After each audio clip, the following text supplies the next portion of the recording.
Okay, I forgot one last thing. In addition to using the rubber glove to prevent the hand melting skin syndrome, I also bought a high quality bucket. I first tried using a blue bucket from a big box and it literally leaked on me. And so what I do now is I seal my bleach and use it for several months.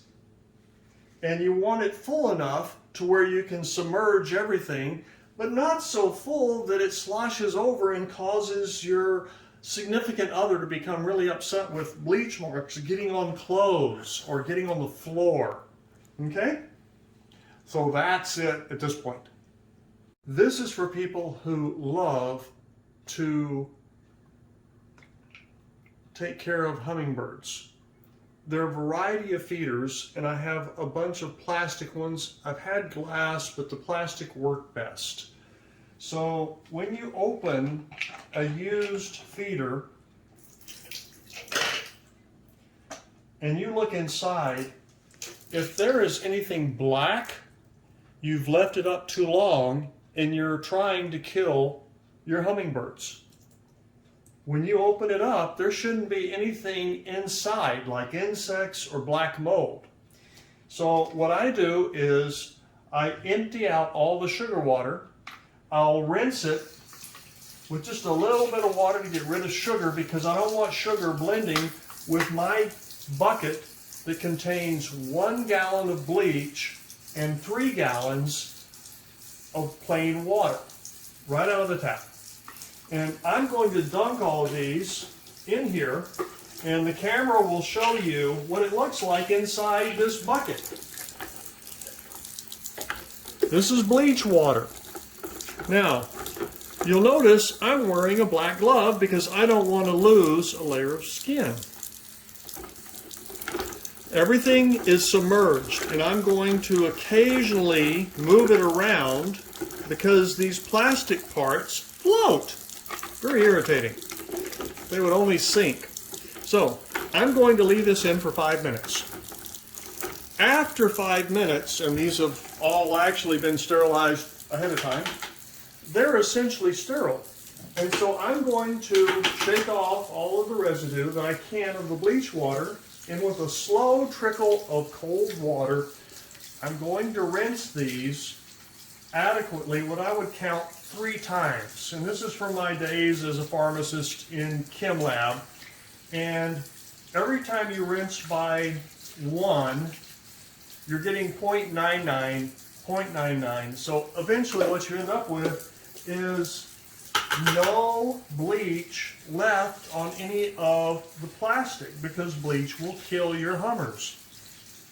So after you have sterilized and rinsed cleanly with just plain tap water, all of these, then you're ready to boil water and add a 1/4 cup of sugar for every cup of water. Now, when you add that sugar to the water, you're going to end up with more than 1 cup. So the way to do it is to shorten the amount of water that you boil to less, so that when you add the volume of sugar, you still end up with enough to be able to fill only, carefully so I don't have bleach up my sleeve, all of the smaller containers. Get rid of the bleach.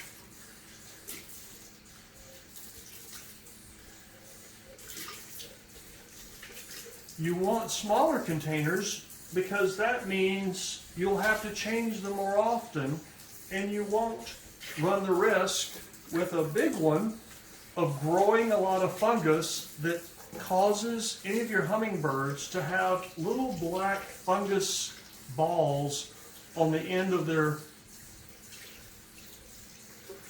beaks, which is actually a swollen tongue at this point, because what they'll try to do when they get infected is they'll go to every hummingbird feeder and they'll try to feed.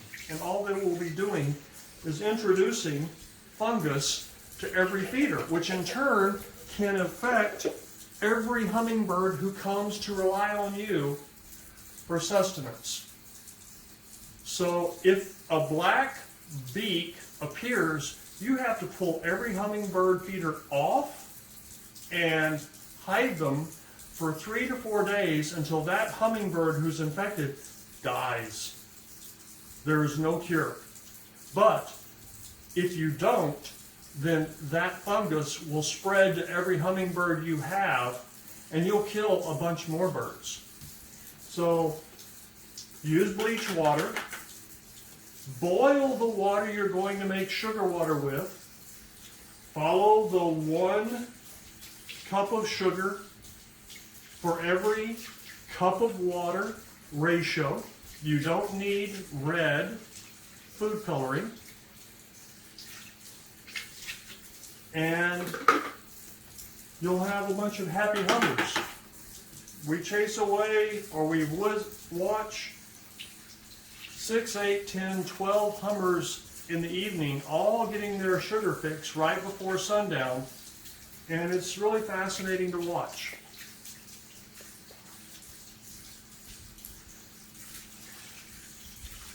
Are we there? No, okay, great. My camera person, my wife, just pointed out that I was wrong. It's not 1 cup, it's 1/4 cup of sugar for every cup of water. I'm just so used to ladling out the 1/4 cup from our sugar dispenser that I was thinking incorrectly, but it's 1/4 cup of sugar for every cup of water. But if you start by boiling, say, 2 cups of water in a 4-cup glass measuring cup, then by the time you've added 4 1/4 cups of sugar and you top it off to the 4-cup measure here, both with water, and I actually use ice to cool it off if I'm in a hurry, then you end up with the appropriate ratio. Now I'll also point out that when I boil my water, I'm using reverse osmosis water, which is technically sterile. The water coming out of a reverse osmosis system has gone through a 0.1 micron filter. As a pharmacist who designed high-risk sterile pharmacy compounding, I could push something through a 0.2 micron and it would be considered legally sterile. So the osmosis water is actually more than sterile compared to what is pharmaceutically acceptable. So reverse osmosis can be a real good friend, but I boil it anyway because it makes it easier to dissolve the sugar and to sterilize the sugar.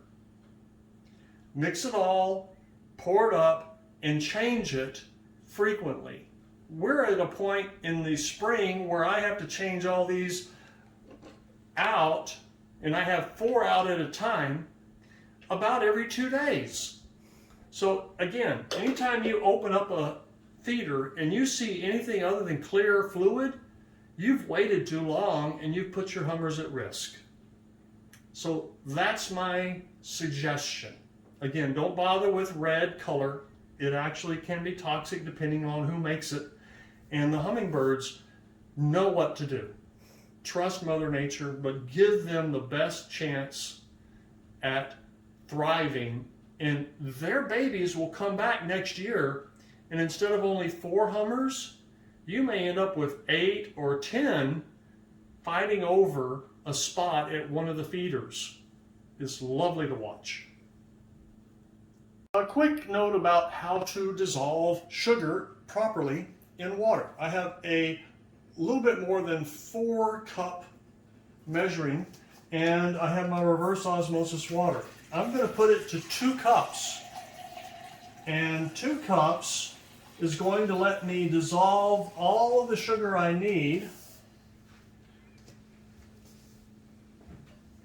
and still be able to top it off with ice. So I'm going to set this for 444 and start. But what I'm really interested in is when I see bubbles start to form in the water, which varies a little bit depending on your tap water temperature. While this water is cooking, I've got a different cup, and I'm going to measure with my 1/4 cup. 2, 3, 4. Now, my pharmacist friends are going, "Oh my gosh, Carmichael, what are you doing? Not leveling off every measure." And it doesn't really matter. You can add a little bit of extra. The birds are going to be fine. But the important thing is that you measure a 1/4 cup for every cup of water you're going to eventually have. Now, what I'm going to do is, once this boils, I'll add this, and then I'm going to add crushed ice, which was also made with reverse osmosis water, so it's therefore sterile, and cool it off enough so that when I put it into those plastic feeders, they don't melt. Ready? Okay, so we're less than 440 seconds. We're a little bit short, but I can already see the water boiling. Since the water is boiling, I'm going to stop at this point, and I'm going to rotate it so I don't burn my hand. And we have 2 cups that are essentially sterile from the reverse osmosis and boiling. Now, the reason the boiling is important is not so much for sterilization, although if you don't have a reverse osmosis, yes, you would want to boil that completely and maybe go for a few minutes. And when you drop a little bit in, there should be a little burst of steam, which there was, and you can see that it's dissolved immediately. So now I can add the rest of it. But I add that first little pinch so I don't get this explosion of water coming off. Because when you add something cold to something hot like that, it can just really boil over in terms of spattering. I'm using a clean, sterile ice teaspoon, and you can see that this is already cleared up. So that 1 cup in 2 cups of water dissolves readily when it's boiling. Now, I'm going to add crushed ice from a reverse osmosis source. And to keep it from spattering, I use the spoon. And I come up to just about 2 cups. There we go. And now, I'm going to stir it briskly, like only a pharmacist can, or maybe someone who's a pastry chef from Maine, like the camera holder. And it is now cold enough where if I pour it into these plastic cups, they're not going to melt.